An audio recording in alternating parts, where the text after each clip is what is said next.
आज ठरवलं काहीतरी वेगळा खायचं म्हणून वॉफल ट्राय केला ना, काय भारी लागला तो. आज बी मी चालल्या बाजारात. सगळ्यात पहिले हाताला प्रोटेक्ट करायसाठी मी स्लीव्ज घातले, नंतर डोक्याला बी प्रोटेक्ट केला पाहिजे म्हणून हेल्मेट बी घातला. सो चलो वी आर ऑल सेट. आजकाल माझी भिवंडीला रिक्षाने जायची अजिबात इच्छा होत नाही म्हणून मी गाडी घेऊनच जाते. सो पोचले तिथे, गाडी लावले एका जागेवरती. मी ऐकलेला इच्छी भाजीवाली दुकानं उठल्यान पण जशी तशी आण वेगळी करची होती का ती. सगळ्यात पहिले गेलो उत्सव मध्ये आणि त्याच फ्रेंड सोबत गेले ज्याला तुम्ही जाम काही बी बोलल्या. आज आम्ही फक्त खावाच्या इराद्याने गेलतो म्हणून या खाल्यानंतर गेलो बेल्जियम वॉफल मध्ये.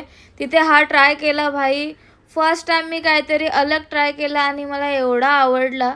त्याच्यानंतर गेलो आम्ही कॅफेमध्ये कारण की फ्राईज खायची इच्छा झाली. सो फ्राईज मागवल्या. सगळ्यात पहिले चीज डिपमध्ये ट्राय केला. नाही भाई ये अपने को नाही जमता. दोन्हीमध्ये जेव्हा ट्राय करत होतो तेव्हा जास्त टेस्टी लागत होता. अजून पण पोट नाही भरला म्हणून जाऊन घेतली पाणीपुरी, ती खाल्ली. नंतर आलो घरी ड्राईव्ह करून. सो चला, तुम्हाला असंच व्लॉग बघायचा असेल तर फॉलो करा.